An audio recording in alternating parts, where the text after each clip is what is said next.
क्या विपक्ष को झटका लगा है? उसकी टिप्पणियों से ऐसे लग रहा है कि जैसे वो अंदर मन में भाव होता है ना कि अरे भाई क्यों नहीं दे रहे, इस्तीफा दे देना चाहिए था, तुम पर कोई भरोसा नहीं करेगा, विश्वास खो दोगे, राज खो दोगे। इसमें खिन्नता दिखती कि हम चाहते थे कि आप इस्तीफा दे दो, अब आप नहीं दे रहे हो तो हम भी खिन्न हैं। वैसी स्थिति इस वक्त दिख रही है। मेहमानों साहब का परिचय करा दें। रत्नाकर सिंह साहब है, प्रवक्ता हैं भारतीय जनता पार्टी के, रत्नाकर जी का स्वागत है। राज शर्मा साहब हैं, कांग्रेस के प्रवक्ता, राज शर्मा जी का बहुत स्वागत है। धर्मेंद्र सिंह जी हैं, समाजवादी पार्टी के प्रवक्ता, धर्मेंद्र जी का बहुत स्वागत है। अशोक सिन्हा साहब हैं, राष्ट्रीय स्वयंसेवक संघ से जुड़े हैं, राष्ट्रीय स्वयंसेवक संघ के विचारक हैं। सिन्हा साहब, सबसे पहले आपसे शुरुआत करता हूं। हिंदुस्तान प्रकाशन संस्था के मंच से जब भागवत जी ने मोरोपंत पिंगले जी का किस्सा सुनाया कि 75 का मतलब कंधे पे शॉल ओढ़ो, साइड हो जाओ, तो विपक्ष के एक विज्ञापन आता था, मन में लड्डू फूटा उन्हें कभी, अब तो भागवत जी ने कह दिया, सबसे बड़े आदमी ने, अब क्या, इसका मतलब अब मोदी जी कुछ महीना, और मोदी जी के साथ साथ भागवत जी भी जाएंगे। अब कल सरसंघ चालक ने स्थिति दूसरे ढंग से सामने रख दी। उन्होंने कहा न मैं छोड़ रहा हूं, न मैंने किसी से कहा को छोड़ो। 75 साल क्या होता, 80 तक काम करेंगे अगर कर सकते, संघ चाहेगा तो। अब विपक्ष वाले कह रहे हैं कि भाई आप अपनी बात से मुंह कर रहे हो। अशोक जी, विपक्ष कह रहा है कि पहले बोले क्यों और बोले तो मान क्यों नहीं रहे हो? विपक्ष को बोलने की आवश्यकता क्या पड़ गई, ये एक चिंता का विषय है कि विपक्ष क्या ये समझ रहा है कि मोदी जी देश को ठीक से नहीं चला रहे हैं? क्या देश की अर्थव्यवस्था नहीं सुधर रही है? क्या देश का विकास नहीं हो रहा है? या देश में सामाजिक परिवर्तन नहीं हो रहे हैं? क्या देश का जो आर्थिक परिवर्तन नहीं हो रहा है, विकास नहीं हो रहा है? आखिर आवश्यकता क्या है बदलने की? और रिटायर शब्द एक औपनिवेशिक शब्द है। हमारे यहाँ पुरुषार्थ चतुष्टय है।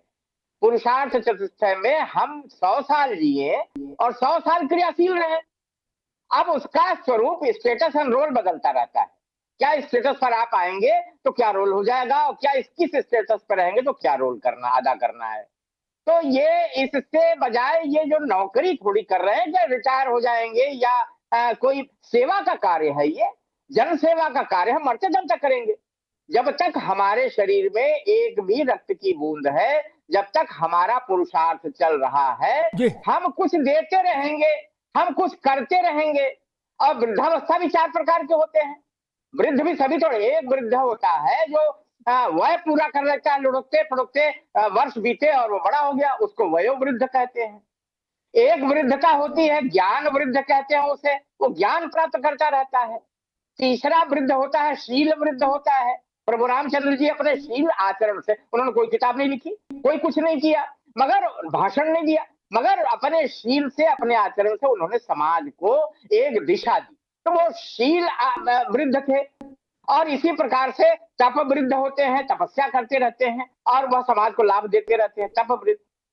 मोदी जी में या मोहन भागवत जी में चारों वृद्धता है, वो केवल वयोवृद्ध नहीं हुए हैं, वह तप वृद्ध भी है, ज्ञान वृद्ध भी है, शील वृद्ध भी है और वयोवृद्ध भी है।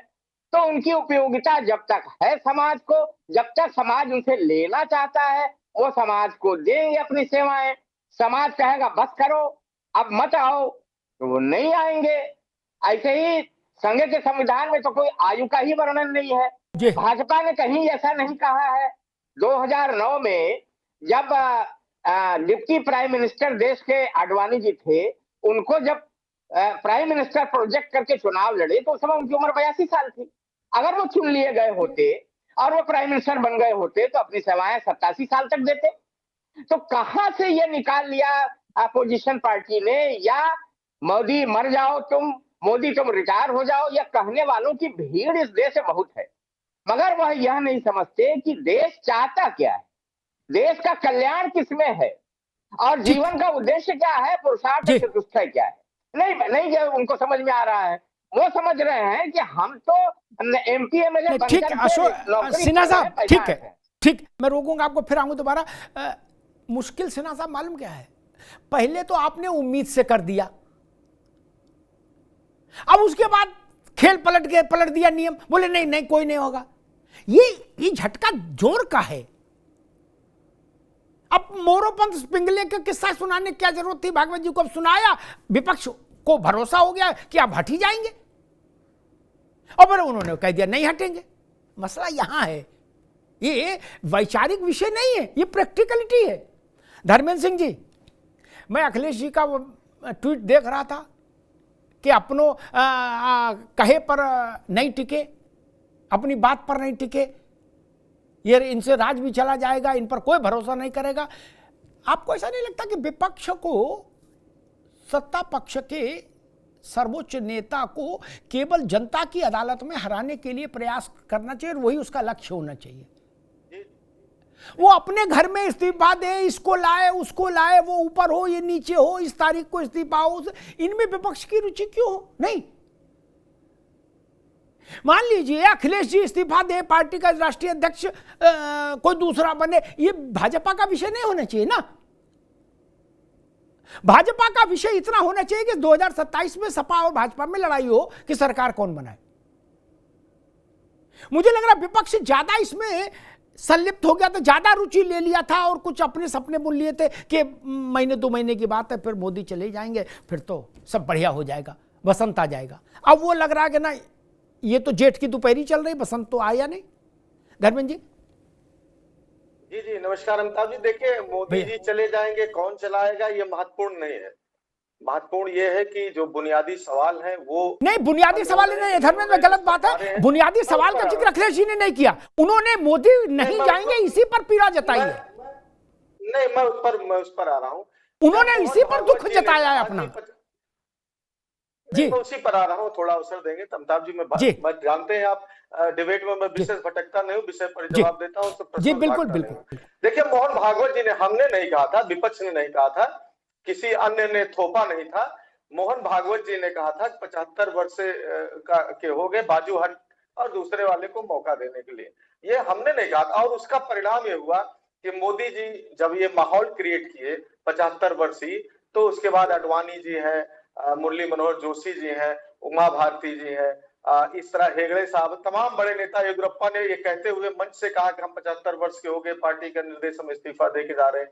तो एक जो परंपरा भारतीय जनता पार्टी ने डाली, तो ये लगा कि ये लगातार बार बार सनातन का नाम लेते हैं। मोहन भागवत जी भी सनातन और हिंदू धर्म की बात करते हैं, और सनातन में भी है कि जो संन्यास आश्रम है 75 वर्ष से शुरू होता है। तो ऐसा लगा, ऐसा प्रतीत हो रहा था कि ये लोग 75 वर्ष के बाद अपने दूसरे योग्य किसी व्यक्ति को मौका देंगे, जो भी अवसर मिला। हालांकि मोहन भागवत जी का एक संगठन आरएसएस के हैं, निर्वाचन से नहीं आते हैं, वो 75 वर्ष तक रहे, 80 वर्ष तक रहे, 110 वर्ष तक रहे, उसमें कोई लोकतंत्र है नहीं। हम सवाल उठाए या राज शर्मा जी उठाए, रत्नाकर जी उठाए, वो उनकी अपना प्रिविलेज है, जो भी करे। लेकिन लोकतंत्र में नरेंद्र मोदी जी है, जनता द्वारा चुने गए हैं, और ये उम्मीद तो जनता ही हटाएगी ना सार्वजनिक जीवन में। भैया धर्मेंद्र भाई, जनता के द्वारा चुने गए, जनता ही हटाएगी। आप तीसरा रास्ता क्यों खोजना चाह रहे हैं? दूसरा नहीं, सार्वजनिक जीवन में एक शुचिता के साथ अगर इतने बड़े पद पर बैठा व्यक्ति एक लाइन खींचता है, एक सेटबैक देता है, तो ऐसी जनता को उम्मीद रहती है कि ये अपने वचन के खरे हैं, और उसी वचन के हिसाब से देश सेवा का भी मौका मिलता है। क्या जो भाषण देने आते हैं जब रैलियों में कि हम ये करेंगे, तो वो विश्वसनीयता का ही सवाल रहता है। जनता मानती है हाँ, अगर हम इनको चुनेंगे, इनको वोट दे करके इनको जिताएंगे, तो ये जो कह करके जा रहे हैं वो करेंगे। और जब वही झूठा हो जाता है, जब विश्वसनीयता खत्म हो जाती है, तो लोकतंत्र में उसको, उस पर कोई विश्वास नहीं करता, उसको मौका नहीं देता। ठीक है धर्मेंद्र जी, यही हमारे नेता ने यही कहा। जी ठीक ने, आपके नेता ने कुछ अलग कहा, उसमें दुख झलक रहा है, उसमें पीड़ा है, उसमें खिन्नता है, उसमें उम्मीद टूटने की प्रतिध्वनि है। होता ना, जैसे हम बहुत हो कि भाई मेरी लॉटरी, एक मिनट भाई रुक जाओ, अरे धर्मेंद्र भाई आप दोबारा आएंगे। ऐसा होता मैं अपने दिमाग में इंप्रेशन बना लिया कि मैंने लॉटरी की टिकट खरीदी, मेरा लॉटरी निकलेगी, और लॉटरी ना निकले तो जो मनोदशा होती है ना, सारा डिबेट इसी पर है। ऐसी मनोदशा क्यों हो गई? आप चुनाव में हराओ, वो भागवत हटे नहीं हटे, मोदी हटे नहीं हटे, इससे सपा का, बसपा का, कांग्रेस का, लोक दल का, जनता दल का क्या लेना देना? अखिलेश यादव राष्ट्रीय अध्यक्ष नहीं, एक मिनट, राष्ट्रीय अध्यक्ष नहीं या प्रदेश अध्यक्ष नहीं, इससे रत्नाकर सिंह का क्या लेना देना? आपकी बात एकदम सही है, आपकी बात सही है, नहीं, रुकना होगा धर्मेंद्र सिंह जी, रुकना होगा। मैं कांग्रेस के पास चलूं उससे पहले एक बात और कहूं, जो धर्मेंद्र जी ने कही, 75 साल से ज्यादा, 82 साल की उम्र पर इसी संघ परिवार ने लालकृष्ण आडवाणी को प्रधानमंत्री पद का उम्मीदवार बना के चुनाव लड़ाया। अभी अशोक जी बता रहे थे 75 साल से ज्यादा उम्र के लोग लोकसभा में भाजपा की टिकट पर जीत कर आए। कहां लिखा है ऐसा कि नहीं बनेगा? और लिखा है कि नहीं लिखा, इसमें विपक्ष की रुचि क्यों? शिवपाल जी जनरल सेक्रेटरी रहे या सेक्रेटरी रहे, इसमें रत्नाकर की रुचि क्यों हो? नहीं ना। राहुल जी क्या रहे, खड़गे जी क्या रहे, इसमें धर्मेंद्र यादव की, धर्मेंद्र सिंह की रुचि क्यों हो? मोदी जी नहीं पसंद तो चुनाव तो आता है, चुनाव में दो दो हाथ हो जाएंगे। धर्मेंद्र भाई ने कहा कि जनता फिर भरोसा नहीं करती, लेकिन अभी 2014 से जितने चुनाव हुए हैं देश के, वो चुनाव ये बताते हैं कि देश ने उन्हीं पर भरोसा किया जिनके लिए आप कह रहे हो या अखिलेश जी कह रहे हैं कि फिर उन पर कौन भरोसा करता, उनसे रात चला जाता है। इस देश में धर्मेंद्र भाई 3 बार प्रधानमंत्री पद की शपथ कितने लोगों ने ली? पंडित जी, इंदिरा जी और नरेंद्र मोदी। इससे आगे तो कोई नहीं गया ना।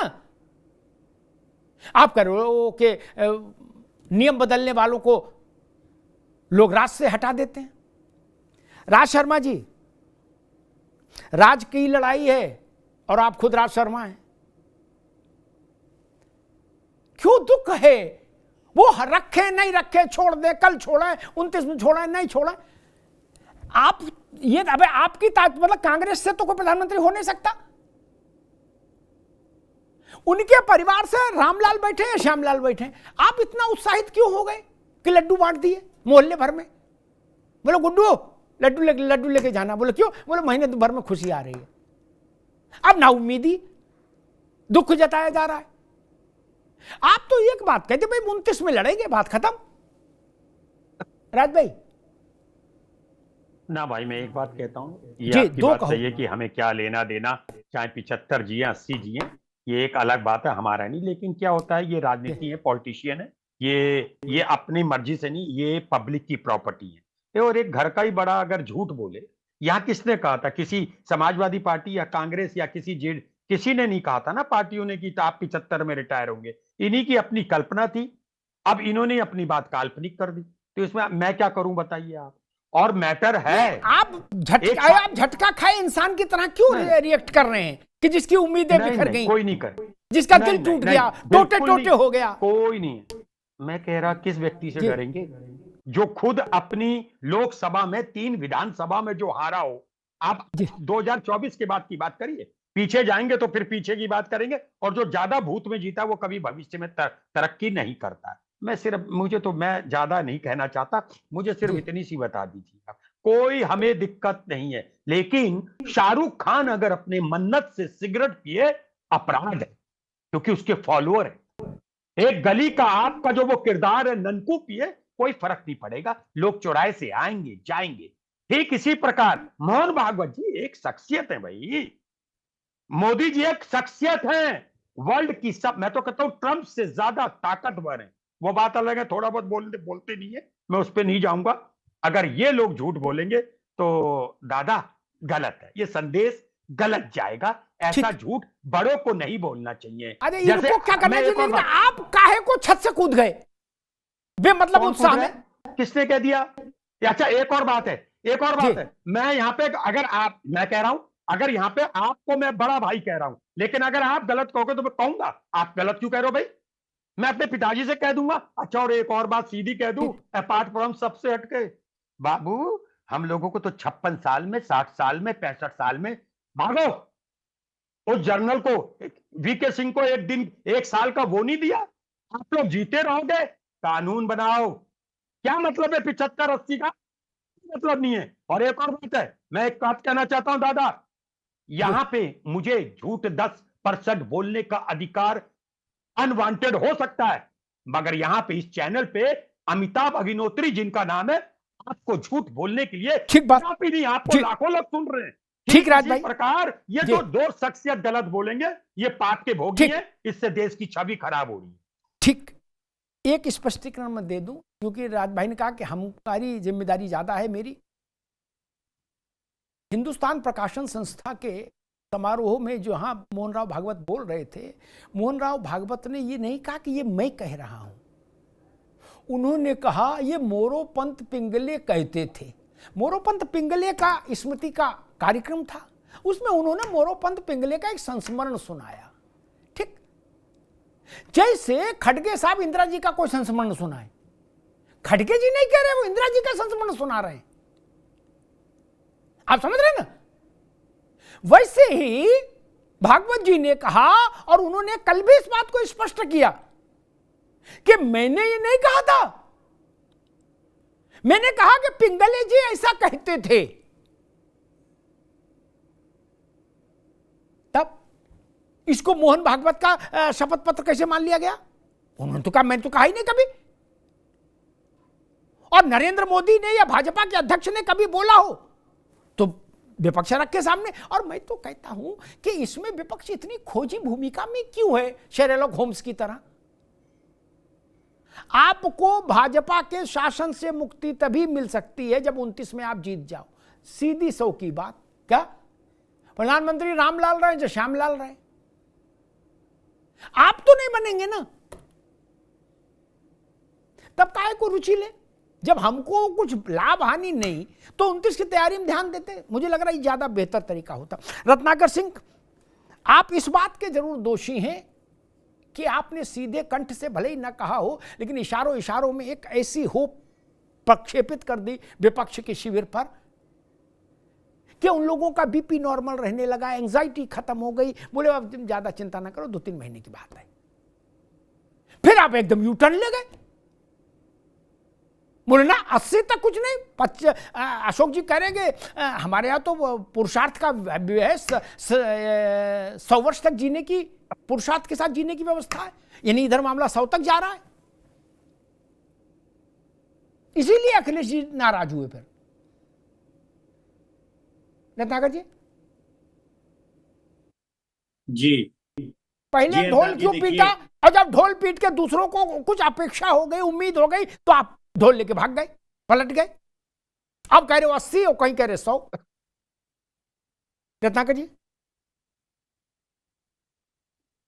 जी अमिताभ जी, देखिए पहली चीज तो मैं स्पष्ट कर देना चाहता हूं, अभी राज भाई कह रहे थे कानून बनाया, ये किया वो किया।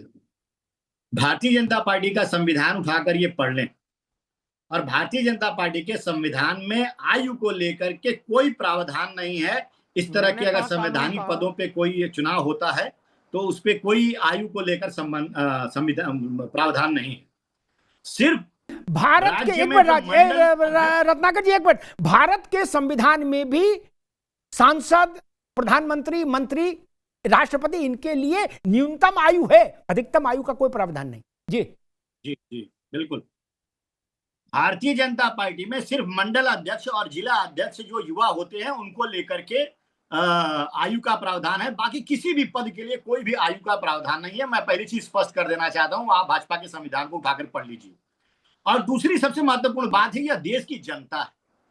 देश की जनता 2029 में भी चाहती है कि नरेंद्र मोदी जी प्रधानमंत्री बने, और हम नरेंद्र मोदी जी के नेतृत्व में देश की जनता के सामने जाएंगे, और देश की जनता ये उनको जिताएगी कि हराएगी, कि बोलेगी कि आप बुढ़े हो गए हैं, नहीं आप अक्षम हो गए हैं, तो उसको हरा देगी।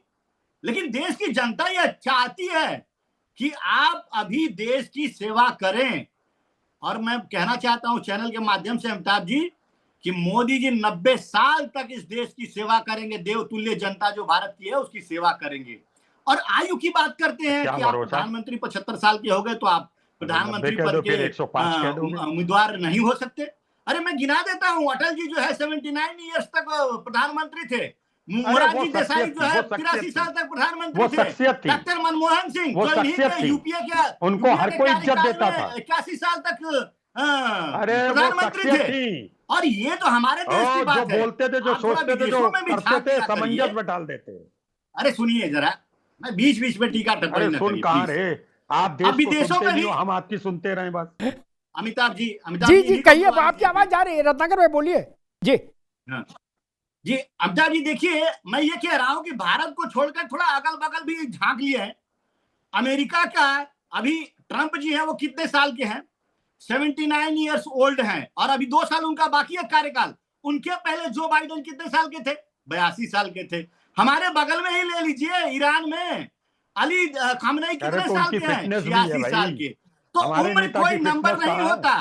आपकी इच्छा शक्ति, आपकी फिटनेस, ये अरे भैया रत्नाकर भाई, नहीं आप बोल लीजिए, आप बोल लीजिए। या तो इतना बड़ा पेट है, अच्छा योगा एक दिन करते हैं हमारे नेता 21 जून को, या तो योगा डेली करें, कपाल भाती डेली करें। मैं गलत नहीं कह रहा, आप उम्र रही है, फिटनेस यहां माना गया कि 75 साल में आदमी फिट नहीं रहता है। मैं गलत नहीं कह रहा भाई, मैं भी चाहता हूं 150 साल जिए मेरे मोदी जी, मुझे क्या, मगर पेट कम करना पड़ेगा।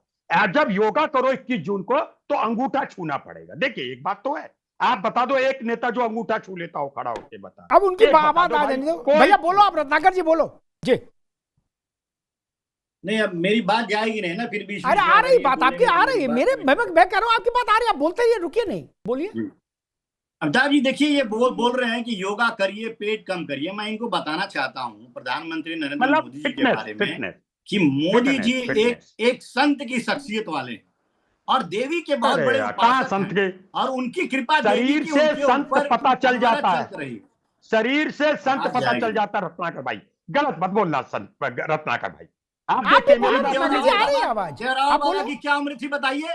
भारत में संतों का इतिहास आप जानते हैं?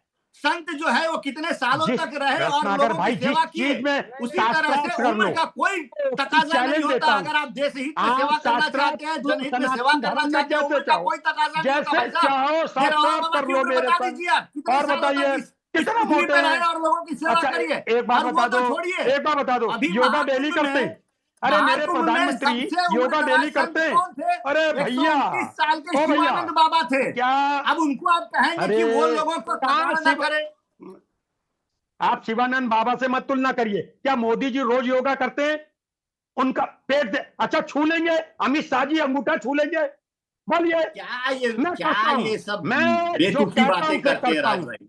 तभी ये सब बेतुकी बातें हैं, इसका कोई औचित्य अच्छा नहीं एक बात बता दो ना, मोदी जी अभी आपसे ज्यादा फिट है, अभी आपसे ज्यादा फिट है और आपने जो अध्यक्ष बनाया ना राष्ट्रीय अध्यक्ष खड़गे जी को, उनको मैंने देखा है, चल नहीं पाते हैं, 4 लोग पैसा बाहर पकड़ के लेके जाते हैं, कुर्सी पे बैठाते हैं। ठीक है, बिल्कुल ठीक है। अध्यक्ष की चिंता करिए भाई साहब, जो 4000 फीट से झींगा खाएगा, जो झींगा खाएगा उसे तो प्रोटीन मिलेगा ही।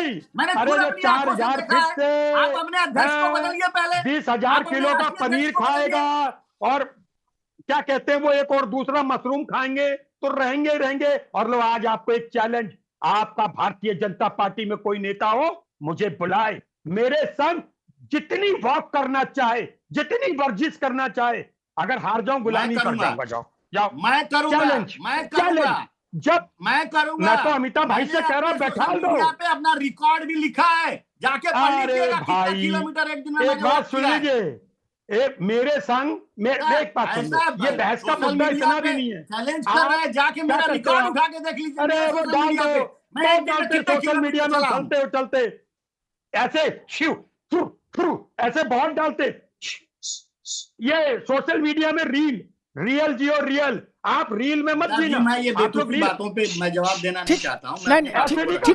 राज भाई रुकना होगा, रत्नाकर जी रुकना होगा, दोनों को रुकना होगा। विषय ये है नहीं शारीरिक स्थितियों पर टिप्पणियां नहीं होनी चाहिए, अन्यथा वो स्तर फिर बहुत नीचे चला जाता है। मुलायम सिंह जी जीवन के चौथे चरण में कुछ समस्याओं से घिरे तो क्या उन पर टिप्पणी होगी या वो छोटे नेता हो जाएंगे? पंडित जी जीवन के अंतिम चरण में किन परिस्थिति में थे? जवाहरलाल जी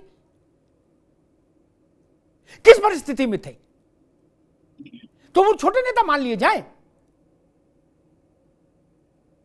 ये कैसी भाषा हो रही? अभी ये वैसी शैली है, वैसी संस्कृति है कि बुलेट चला लेंगे क्या? अरे बुलेट चलाने वाला आदमी ड्राइवर होगा, ड्राइवर बनना है कि प्रधानमंत्री चुनना है?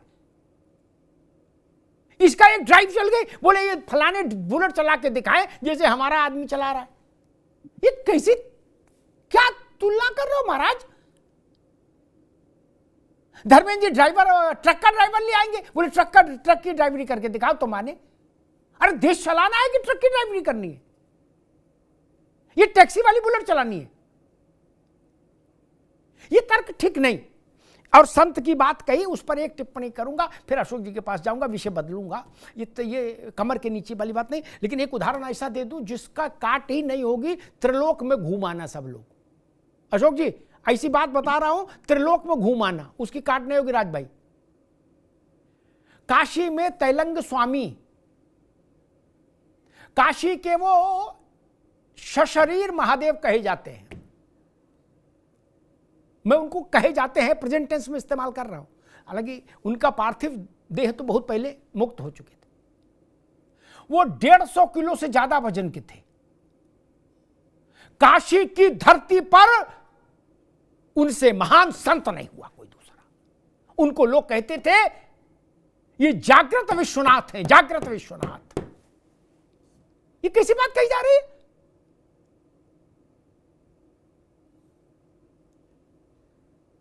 कोई मॉडलिंग करनी है, देश चलाना है मित्र।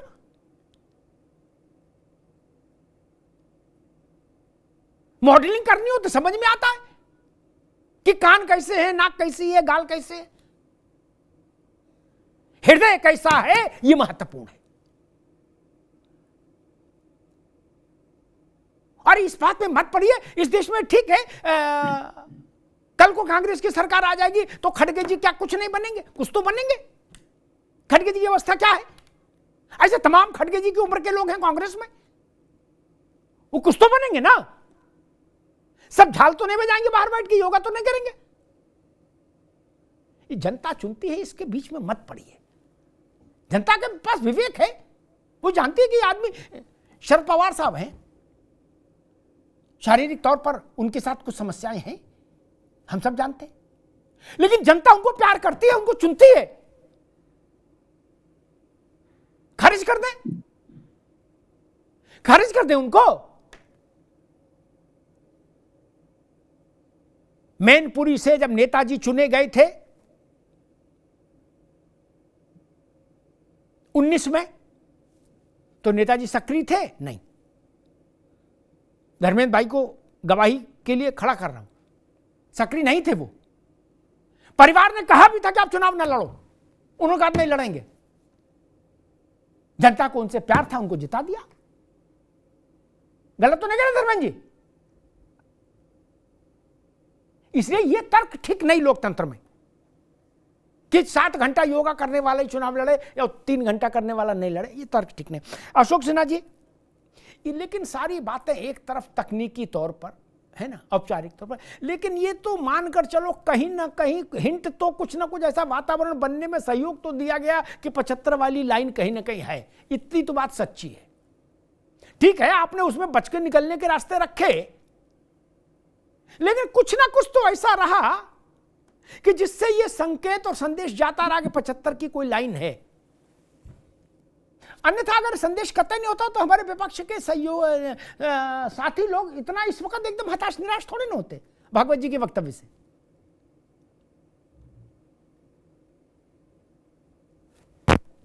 अशोक जी, जी भागवत जी का वक्तव्य बहुत मान रहे हैं विपक्ष के लोग, क्योंकि उन्हें दिवा स्वप्न दिखाई पड़ गया कि कुछ किसी प्रकार से पहले ये हटें।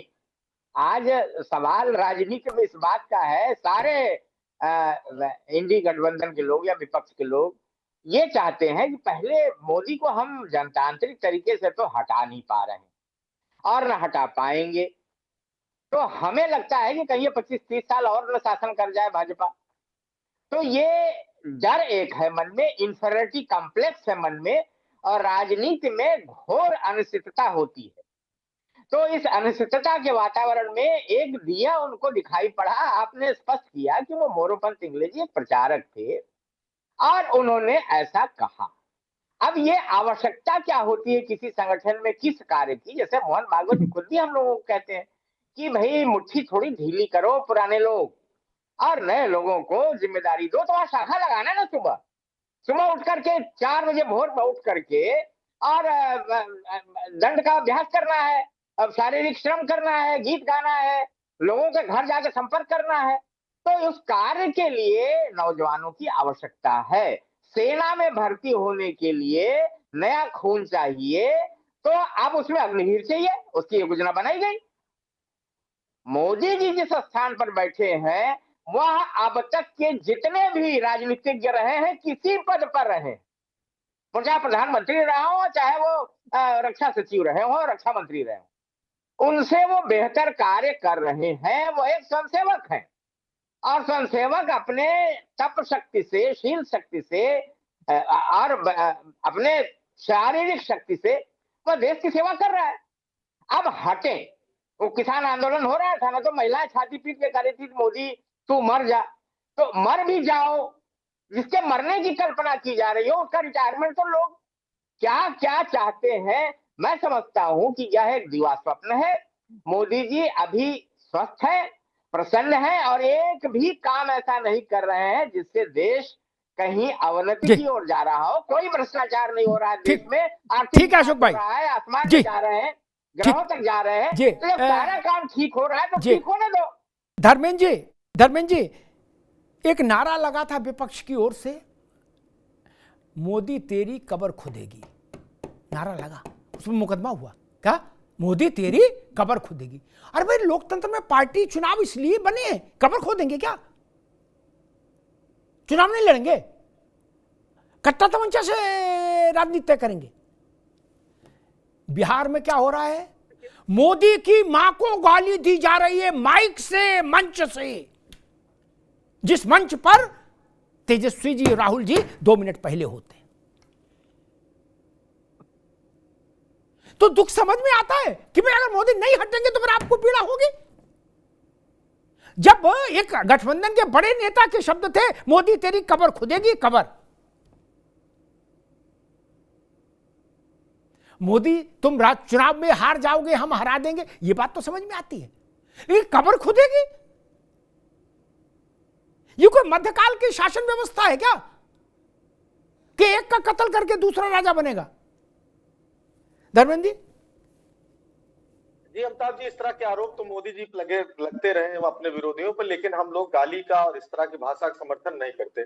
जहां तक जो बिहार की घटना की बात है, उसमें जो चीजें सामने आ रही हैं, नेताओं के जाने के बाद साजिशन किसी को मंच पे चढ़ा के ये बदनाम करने के लिए, आंदोलन को जो डिरेल करने के लिए कराया गया, इसमें साजिश नजर आती है। इसकी जांच होनी चाहिए। धर्मेंद्र जी, एक मिनट अभी रुकना, पासिंग एक मिनट रुकना होगा, पासिंग रेफरेंस करके मत चलिए आगे। बहुत गंभीर बात आपने कही, आपके पास जो जानकारी होगी उसका भी स्वागत। मेरे पास जानकारी जो है ये कि जिस व्यक्ति ने ऐसा बोला, माइक पर मोदी की को मां की गाली दी, वो व्यक्ति एआईसीसी का मेंबर है, वो गुड्डू पान वाला नहीं है कि कोई उसको 100 रुपया दे के ले आया। यार एआईसीसी के मेंबर है, गजब बात कर रहे हो आप। मैं क्या कह रहा हूं अमिताभ जी, हो सकता है तमाम लोग जो है, यशवंत सिन्हा जी भारतीय जनता पार्टी के बहुत बड़े नेता थे, आज जो भारतीय जनता पार्टी की नीतियों के प्रबल आलोचक हैं। हो सकता है, मैं क्या कह रहा हूं कि अब उसके पीछे जांच होगी कि कहीं से मैनेज होकर के प्लान्ड वे में ऐसी भाषा का प्रयोग किया गया कि क्या किया गया। और हालांकि हम लोग राजनीति में इसके कौन जांच करेगा? कौन जांच? आप जांच करेंगे? कौन जांच करेगा? धर्मेंद्र सिंह कौन जांच करेगा? मैं समझना चाह रहा हूं। जांच एजेंसियां करेंगी भाई, हम अच्छा, तब करेंगे। हम हमारे पास तथ्य हैं, जांच एजेंसियां करेंगे, हम उस पर नहीं जा रहे हैं। लेकिन सवाल यह है, रत्नाकर भाई कह रहे थे ट्रंप भी 79 ईयर के, तो ट्रंप जो कर रहा है आप उससे सहमत है? तो सुबह कुछ आपके ऊपर उसने कहा मैंने युद्ध रुकवा दिया, आप उसको मानने के नहीं तैयार, आप तो कह रहे हो मानसिक विक्षिप्त हो गया है, इसलिए इस तरह के बयान। भारतीय जनता पार्टी के लोग ही ऐसा कह रहे हैं, हम नहीं कह रहे। सवाल यह है कि कुछ चीजों को आप एक तरफ रखेंगे, कुछ चीजों को जो अच्छा लगेगा उसको स्वीकार करेंगे। आपने 75 वर्ष के नैरेटिव को सेट करके भारतीय जनता पार्टी के तमाम बड़े नेताओं को किनारे किया, क्या ये सच है कि नहीं है? और हमें नहीं डर है अमिताभ जी, हमें उससे कोई लाभ नहीं। देश की जनता ने, उत्तर प्रदेश की जनता ने तो मोदी को बाहर हटा ही दिया, वो तिकड़म की और गठबंधन की सरकार है। लेकिन जो भारतीय जनता पार्टी के अंदर जो योगी आदित्यनाथ जी अपकमिंग प्रधानमंत्री, अमित शाह जी जो अपकमिंग प्रधानमंत्री, राजनाथ सिंह जी जो अपकमिंग प्रधानमंत्री जिनको गाय बगाए ठीक है। रिटायरमेंट की खबरें आती ठीक रहती है। है, उनमें ठीक समस्या है। जिस तरह ठीक योगी है। जी के एसआईटी ने गृह मंत्रालय का भी काम किया, वो एक न्यू बना रहे थे कि गृह मंत्री फेल हो चुके हैं, गृह मंत्री के अंदर आने वाले सारे ठीक है डिपार्टमेंट धर्मेंद्र फेल भाई, हैं। ठीक है। इसीलिए तो ठीक संभल है। में तमाम आतंकी उपकरण उनकी एसआईटी ने खोज लिया। तो वो ठीक जो है। पीछे दिल्ली बनाम यूपी की लड़ाई है, हम ठीक है लोग उसको धर्मेंद्र भाई, लेकर के चिंतित है कि ठीक क्या है। भारतीय जनता पार्टी की जो ये अंदरूनी कला है देश को अस्थिरता के भौं ठीक में है झोंकने जा रही है क्या? जी, ठीक है। ठीक, अब रुकना होगा। राज शर्मा जी के पास चलो, 2-3 तथ्यात्मक चीजें वो हो जाएं। विपक्ष बहुत हे दृष्टि से, मतलब बहुत अंदर से एक एसिड के साथ होता ना, एसिडिटी हो जाए तो पॉलिटिकल एसिडिटी भी होती है, उसके साथ बोलता है कहे की सरकार है, गठबंधन की सरकार है, देश छोड़ दीजिए।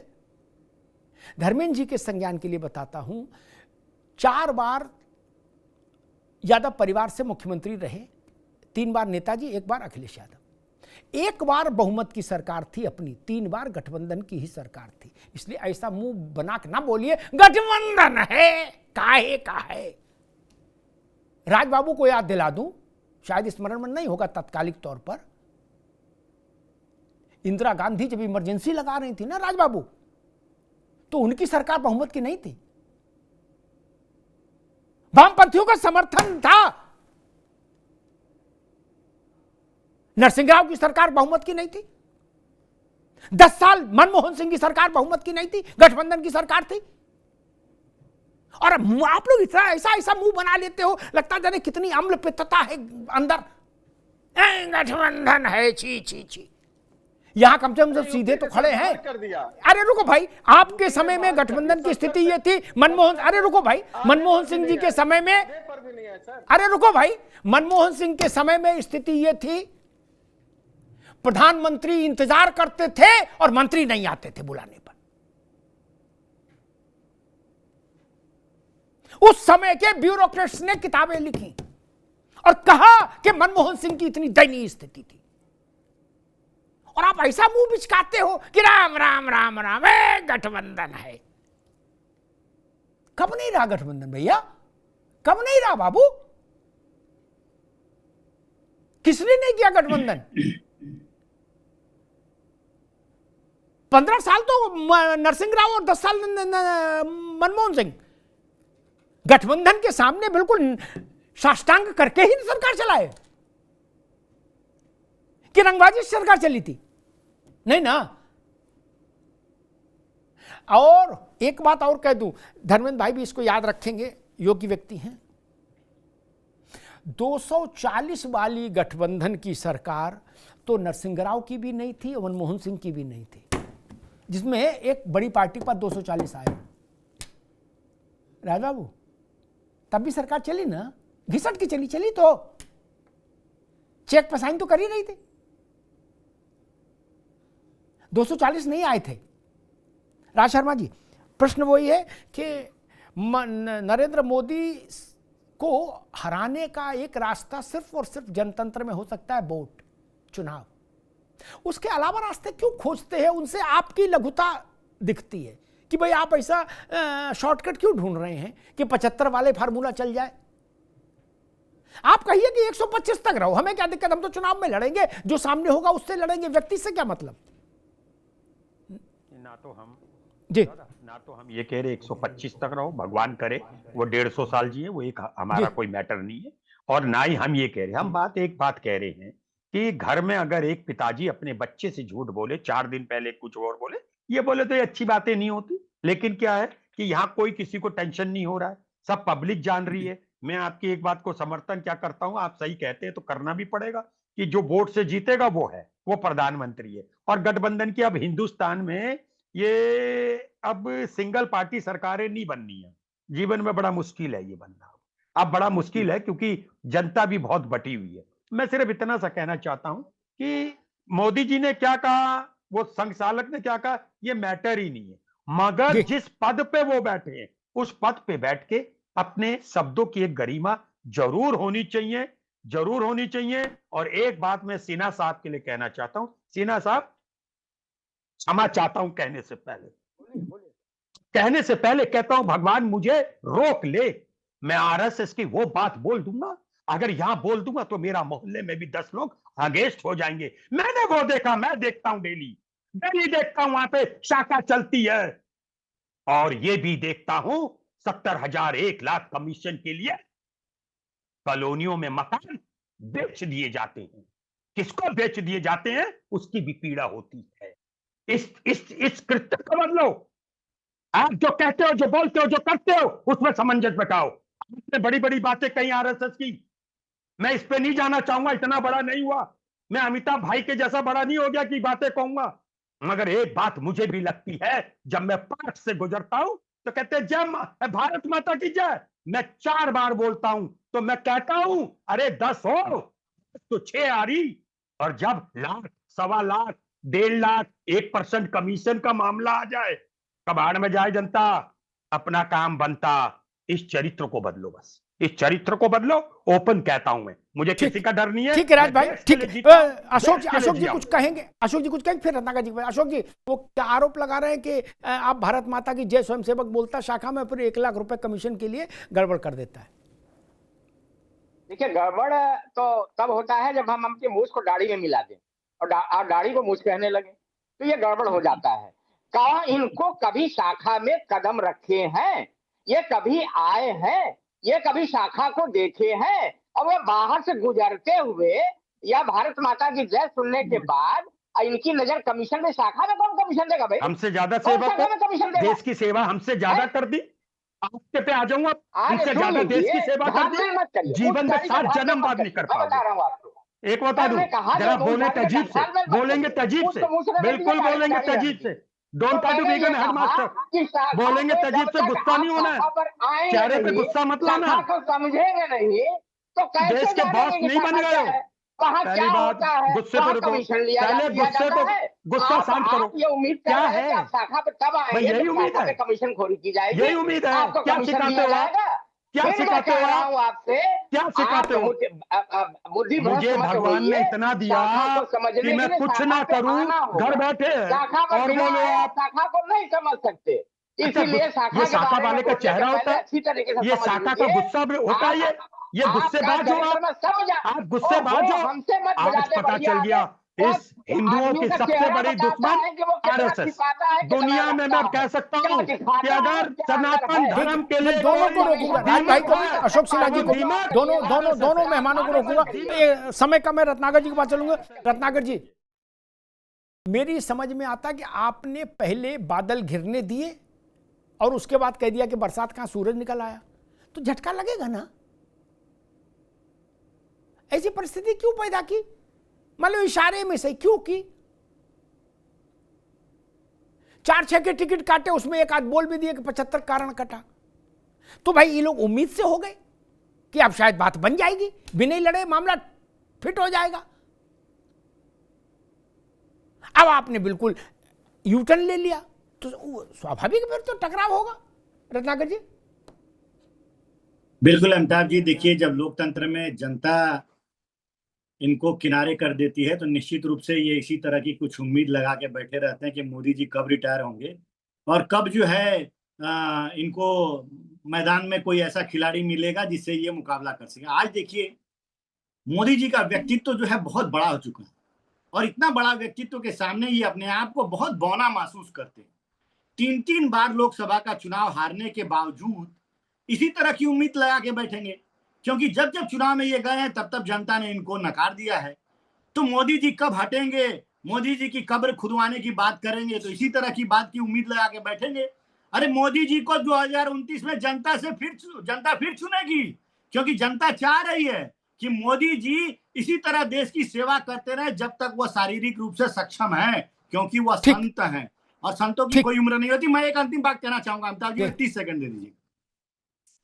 अमिताभ जी देखिए, हमारे हिंदू संस्कृति में एक पिता के होते हुए कभी उत्तराधिकारी को चुना नहीं जाता, और या जब तक पिता उसको कहता नहीं अपने पुत्र को कि अब जो है आओ तुम कार्यभार संभालो।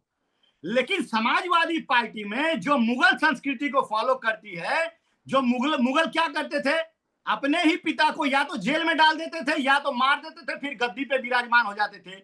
वैसे ही समाजवादी पार्टी के अध्यक्ष जो अखिलेश यादव है, किस तरह से अध्यक्ष बने, ये पूरा हिंदुस्तान जानता है कि अपने पिता को गद्दी से हटा करके और जबरदस्ती खुद अध्यक्ष बने। तो इनकी संस्कृति ऐसी है, हमारी संस्कृति ऐसी नहीं है। हमारी संस्कृति में उत्तराधिकारी का चयन, जब तक अगर पिता है उत्तराधिकारी का चयन नहीं होता है। देखिए कैसे बिल बिला गए, देखिए कैसे बिल बिला गए, ऐसे ही बिल बिला जाते हैं ये लोग। इनके पास कोई जवाब नहीं होता, इनके पास कोई कार्यशैली नहीं होती। और ये कह रहे हैं अमिताभ जी, ये कह रहे हैं कि बच्चन की विश्वसनीयता कह रहे थे अभी नहीं भा रहे हैं। और वही मोदी जी जो ऑपरेशन सिंदूर की बात करते हैं, जब कहते हैं कि पाकिस्तान को घूस से मारे तो ये भाषा बोलते हैं, ये है बच्चन की विश्वसनीयता। ऐसे है समाजवादी पार्टी के लोग। ठीक, दोनों मित्रों को रोकूंगा। रत्नाकर जी आगे बात, और रत्नाकर जी आ गई, धर्मेंद्र जी आगे बात आगे। राज भाई ने कहा कि अकेले बहुमत की सरकार का दिन चले गए, अब गठबंधन ही चलेगा। वो थोड़ा चूक गए, दिन चले नहीं गए। 14 में आगे धर्मेंद्र बात, 14 में अकेले बहुमत की सरकार आई भाजपा की।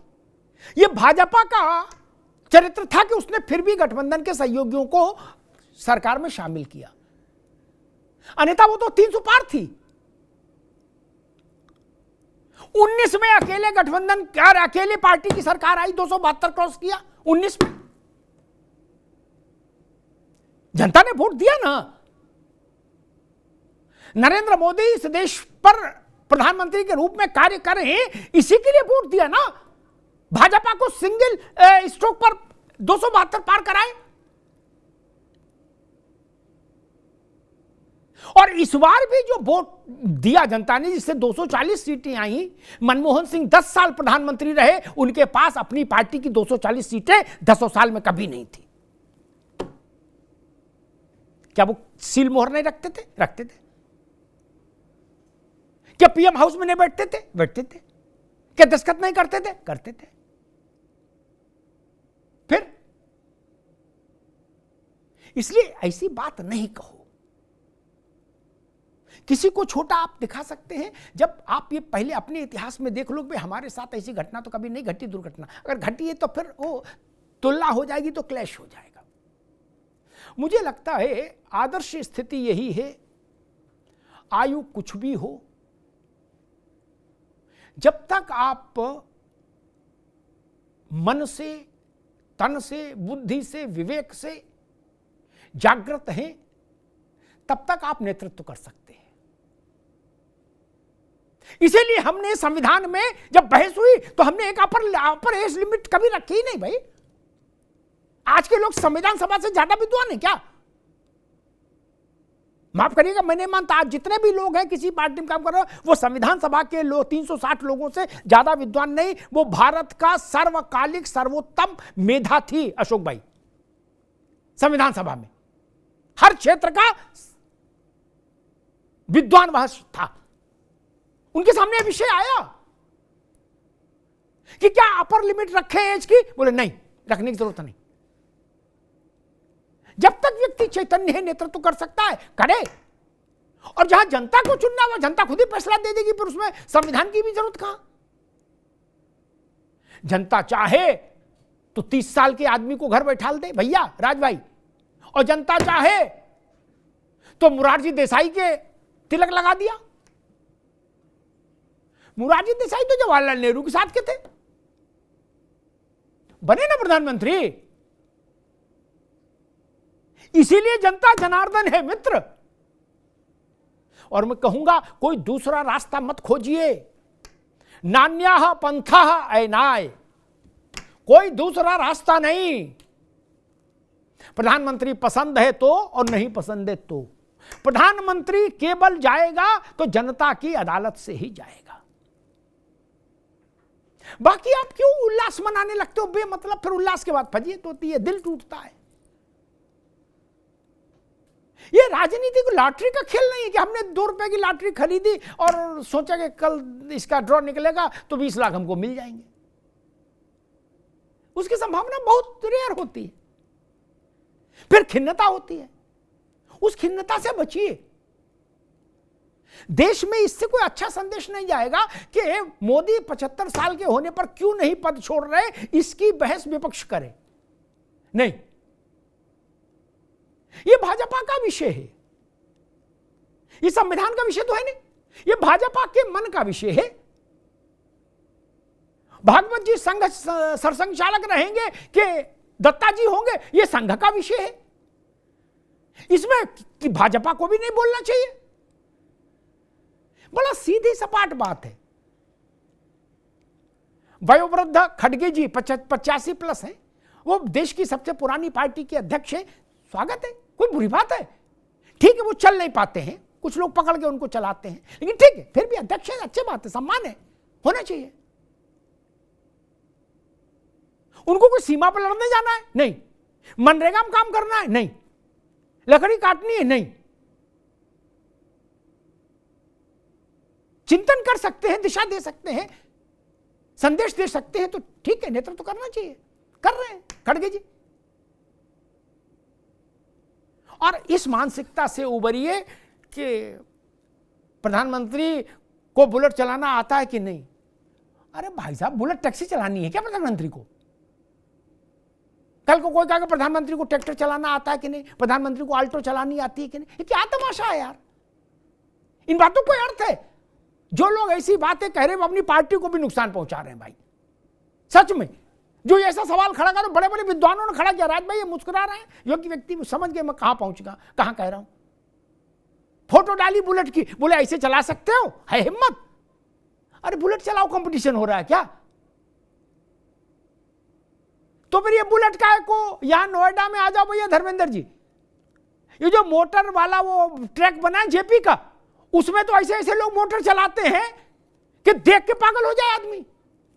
तो उनको प्रधानमंत्री बना दें, उन लोगों को प्रधानमंत्री बना दिया जाना चाहिए जो लोग ऐसी मोटर बाइक के कंपटीशन में जीतते हैं। देश का प्रधानमंत्री कौन होगा, प्रदेश का मुख्यमंत्री कौन होगा, यह निर्णय केवल और केवल जनता ले सकती है, दूसरा कोई नहीं। धन्यवाद।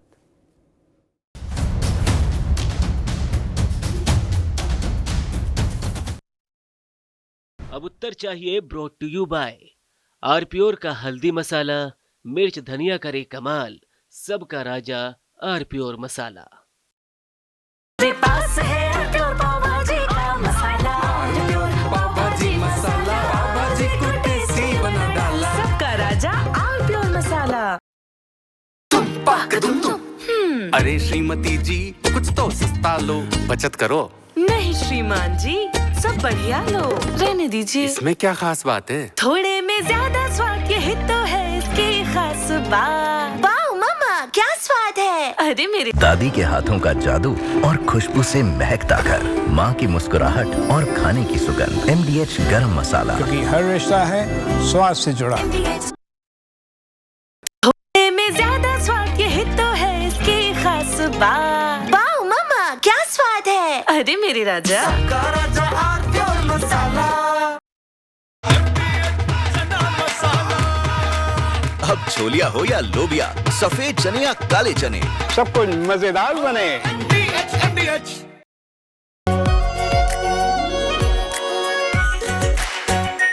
आरप्योर shahi paneer masala, delicious, healthy everyday. Secret recipe MDH का जीरा सिप जल जीरा मसाला।